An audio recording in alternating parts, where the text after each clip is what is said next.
Welcome to the show. You are one-on-one with Wes the Sports Guy here on YouTube and online all the time at westhesportsguy.com as well. Episode 25 coming at you with a full-on preview of the National Football League and the upcoming 2018 season. Yes, football is back. Thank you. You're very welcome. It is finally back, and I cannot be more happy than I am right now, giving you my full-on preview of what's to come in the 2018 season. If you don't get all the information here on this episode of yours truly one-on-one with Wes the Sports Guy here on YouTube, make sure you subscribe and hit the Liberty Bell button, by the way, as well. Can't tell you that enough. But you can go to westhesportsguy.com and read the full in-depth previews that I give of every single team, the divisions, the breakdowns of who's going to be in first, second, third, and fourth place as well, and also my Super Bowl prediction, which I will get to later on in this episode as well. But you can check everything out after this episode airs at westhesportsguy.com. In the next day or so, I'll have everything posted for you there as well with the football preview of the 2018 NFL season. Let's dive right into it. Starting in the AFC East, I've got in first place the New England Patriots. I know it's kind of a formality every single year when it comes to this division, but as long as Tom Brady is still playing in the NFL, it's going to be the New England Patriots winning the division unless something drastically happens with the rest of the teams in that division, with the Buffalo Bills, Miami Dolphins, and New York Jets rounding up second, third, and fourth place respectively. It's still going to be Tom Brady and Bill Belichick. They're going to be running the show with the Patriots in that division. And yeah, Buffalo's a more improved team. They finally made the playoffs for the first time since 1999 last season. Congratulations, by the way, Buffalo. Got a little fan base going on over there in Western New York. But again, the Bills probably not going to make the playoffs again this year, just for the simple fact that the quarterback situation is not in flux, but they're now going in a different direction. Tyrod Taylor's not there anymore. They have a new quarterback in their first-round pick, Josh Allen, out of Wyoming. That's a huge investment they're making there with him for the future. He's probably going to get some playing time this year with the injury to A.J. McCarron, having a collarbone injury in preseason. So new direction for the Bills at quarterback. Same thing with the New York Jets. They're having a new direction at quarterback with their first-round pick, Sam Darnold. That'll be interesting to watch. He's a much better USC quarterback than Mark Sanchez, Jets fans, so don't panic just yet. It's going to be a different situation there with the Jets in New York with the quarterback situation. And the Dolphins, it's going to rest on the shoulders of Ryan Tannehill again, more specifically his knees. He hasn't been healthy the last couple seasons, and the Dolphins essentially have invested a lot of money in Tannehill, including the head coach, Adam Gase, and they're going to have to rely on him once again this year if they want to make any headway in that division. But it's going to be a losing battle for the most part. The Patriots are going to get that fairly easily. Going into the AFC North, it's a stacked division, you could say, with the Pittsburgh Steelers still at top. They always are going to have this season Ben Roethlisberger at quarterback. Le'Veon Bell is in the backfield. He did hold out once again, second year in a row, not getting his long-term deal for the Pittsburgh Steelers, but he will play most likely when the season gets going next week. And Antonio Brown, arguably the greatest wide receiver in the NFL currently as it states right now. Of course, you can make the case for Julio Jones, Odell Beckham, many other great names out there, but I will not listen to other ones right now, except for a few that I mentioned, but Antonio Brown, in my opinion, is the best one that they have. I've got the Bengals finishing second with Baltimore at third and the Cleveland Browns finishing fourth. It's going to be interesting to see how this whole division matches up after Pittsburgh, because you could make the case Baltimore could be on the rise. I mean, aside from the just sluggish play at the end of the season last year where they lost their final game to the Bengals, where all they had to do is win it, and they were in the playoffs. They ended up losing. Buffalo gets in instead. You know, that was a great story to follow as well, with Bills fans thanking the Bengals and Andy Dalton profusely in the offseason for allowing the Bills to clinch a playoff spot, the final one in the AFC, as a matter of fact. With the Bengals, though, it's going to rely on getting that ground game going with Joe Mixon, now going to be the starting running back for the Bengals. The Ravens, this is a make-or-break year, fortunately, for Joe Flacco. He's got that huge contract and really hasn't lived up to it since they won that Super Bowl a few years ago against the 49ers. And the Browns, coming off a winless season, it's only going to look up from here now on out. And you have a new quarterback or quarterbacks in Tyrod Taylor and Baker Mayfield. You also traded and extended Jarvis Landry, which was a solid move. I know a lot of people don't think highly of Jarvis Landry with the not so much off field, but just the antics and his attitude at times. But that is an attitude change that they need in Cleveland, and that was a solid pickup for them going forward. And also, it'd be nice to see Josh Gordon be on the field a lot more than he has been throughout his career, and that'll be a big plus for the Browns if they can get him for most of the season. In the AFC South, this is going to be the interesting one, in my opinion. The Jacksonville Jaguars will round it out with the Tennessee Titans, Houston Texans, and the Indianapolis Colts coming in last place. The Jaguars have by far the best defense in the NFL, hands down. They proved it last year. They've got it again this year. That is a Super Bowl caliber defense, and they should get back to the AFC Championship game this season. I'll get more to that later on in this episode. The Titans and the Texans are really rest with their quarterbacks, and I know it's going to be the theme with a lot of teams this year, but that is the most important position on the field, arguably. Hands down, you can't deny that when it comes to the NFL. College is a little bit of a different scenario, but that's not what we're talking about here today. The NFL quarterback is supreme with positions. The Titans have Marcus Mariota. It's a new head coach and Mike Vrabel. Tennessee's basically got the same team like they had last year. They added a few pieces, one on defense with Malcolm Butler in the secondary. You've also got Deion Lewis at running back, two Patriot alums for the last few years, playing in Tennessee now with Mike Vrabel, who, by the way, played for the Patriots as a player. And he came over from the Houston Texans as a coordinator and linebacker coach. With the Houston Texans, it's really going to rely on Deshaun Watson. He only played in a handful of games last year, I think 6 to be exact. And he threw 19 touchdown passes. That's incredible. Imagine what he can do in a full season when he's healthy. That is going to be the key for the Houston Texans if they want to have any success this season. Obviously, it would help to have a very healthy and very productive J.J. Watt as well on the defensive side for the Texans. And then with the Colts, Andrew Luck is coming back now. They finally have a good offensive line in front of him to hopefully keep him on that football field if they want to have any kind of success going forward with the new head coach in Frank Reich. The LA Chargers in the AFC West, they are definitely the cream of the crop in that division. It's not a stacked division like it used to be in the past. You've got a couple situations with Oakland and Denver at the bottom of the division where they have I would say a different quarterback situation in Denver with Case Keenum being over there now, but it's still a roster that is aging pretty fast, but they have some nice pieces in place, Bradley Chubb being their first-round pick, to complement Von Miller on the pass rushing side on defense. Chucky is back with the Oakland Raiders. John Gruden is the head coach again, and he got paid like he's also the owner and GM, and he's putting his stamp on that team once again. Derek Carr is the quarterback. Amari Cooper is the best receiver on that team. They should have much better seasons than they did last year. Kansas City Chiefs are going with a new quarterback in Patrick Mahomes this year. They're going to round out in second place in the AFC West, in my opinion. His arm is almost unmatched in the NFL. People have been raving about it since he was drafted last year, so it's a prove-it kind of year for him to see if he was worth that investment that the Chiefs did, but I got the Chargers winning this division. Not fairly easily, but I'd say a 9-10 win season would easily get them the division this year in the AFC West. Going to the NFC, the Philadelphia Eagles, if this was not such a stacked conference, they would clearly be the favorites to win another Super Bowl, but there are two other teams in this conference that could easily dethrone them this year, and I'll get to that in just a moment. The Dallas Cowboys, New York Giants, and Washington Redskins will round out this division. The Cowboys don't have Des Bryant and Jason Witten. That's going to hurt them.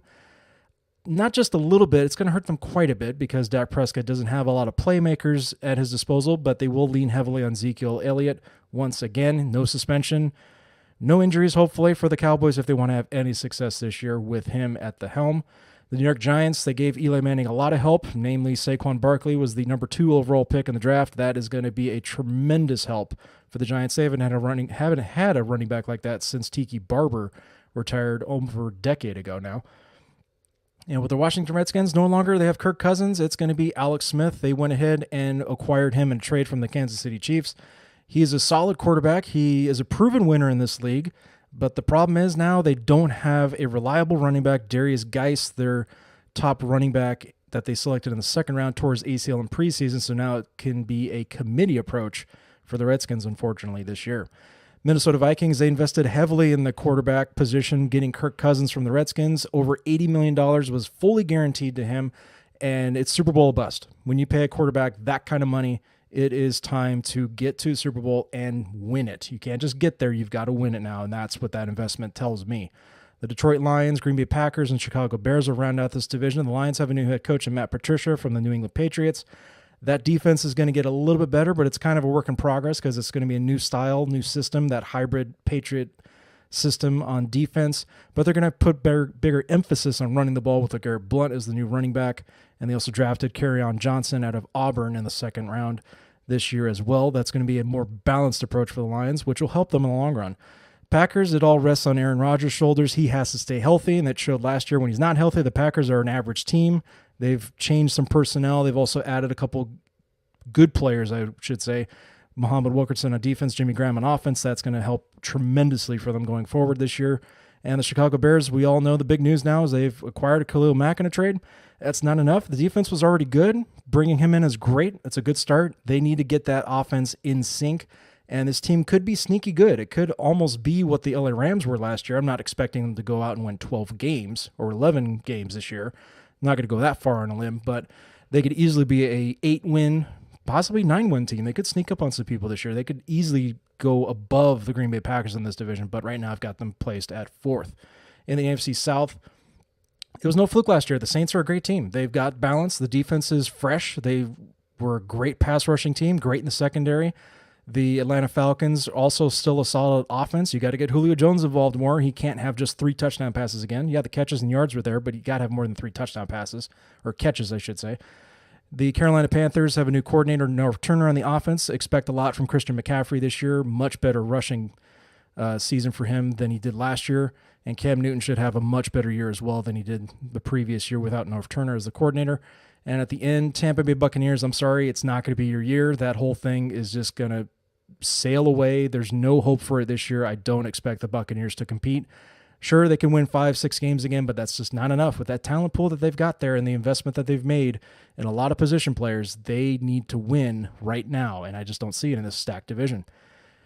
Rounding out the divisions in the NFC West, I got the LA Rams, Niners, and Seahawks in the top 3. Those will be competitive teams. The Cardinals, not quite there yet. It's a new coach, new scheme that they're going with this year, and a new quarterback. Sam Bradford's the guy. They did draft Josh Rosen, but I don't see him playing a whole lot this year unless Bradford does get hurt, which could be, check your watch. I don't know if it's going to happen now or in a couple weeks, but it's no knock on Sam Bradford. It's just he's always had a bad offensive line in front of him, and Arizona's no better. It's kind of the same situation he's had his entire career. But looking at the top, the Rams are a stacked team, just like the Vikings are and the Eagles. Those are the 3 teams that are stacked up in the NFC, and you could pick either one of those to win the Super Bowl. Sure, you could pick a couple teams of the AFC as well to represent the conference in the Super Bowl this year in Atlanta, Super Bowl 53, but it's Rams, Eagles, Vikings. Those are the picks right now that everybody's going with, and I'll get to my pick in just a minute, but it'll be an interesting one nonetheless.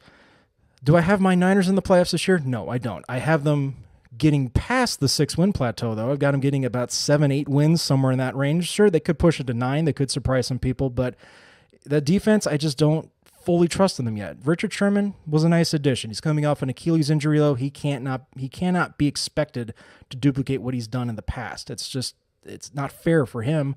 And it's time to see DeForest Buckner get his 8 to 12 sack range that he is expected to get as a force in the middle, a Calais Campbell clone, if you will, from the Jacksonville Jaguars. And the Seahawks, it's going to be a little bit of a transition year, but they still have Russell Wilson as their quarterback. Bobby Wagner's still in the middle of that Legion of Boom defense for the Seahawks. It is going to be a transition year for them, no doubt, but they are still going to be a competitive team. You cannot count them out until that final whistle.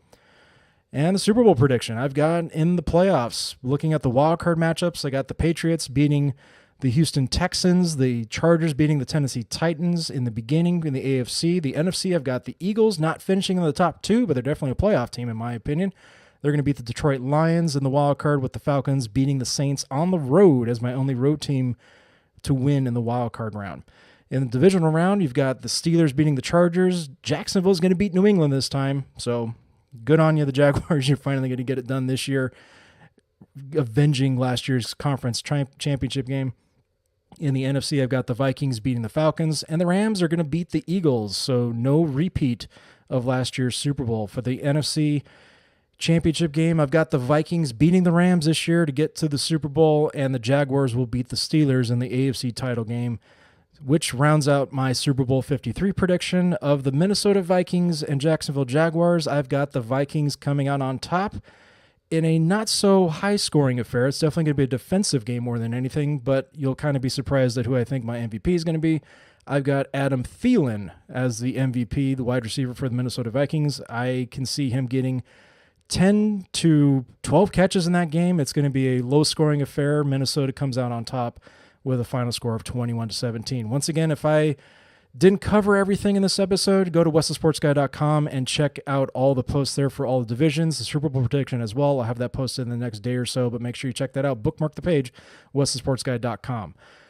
Finally, I will get to my feel-good story of the week, as I always try to do here on One-on-One with yours truly, Wes the Sports Guy, coming at you from the Jacksonville Jaguars. Keep it NFL themed here. Blake Bortles has a foundation that was very helpful with the events that happened in a Madden tournament in Jacksonville, Florida. Unfortunately, there was a shooting that happened and 2 people lost their lives, not counting the gunman who obviously shot himself, but I'm not going to mention his name here at this time or any time for that matter, not giving him any publicity on this whatsoever. It's just a heinous act, pure evil, in my opinion.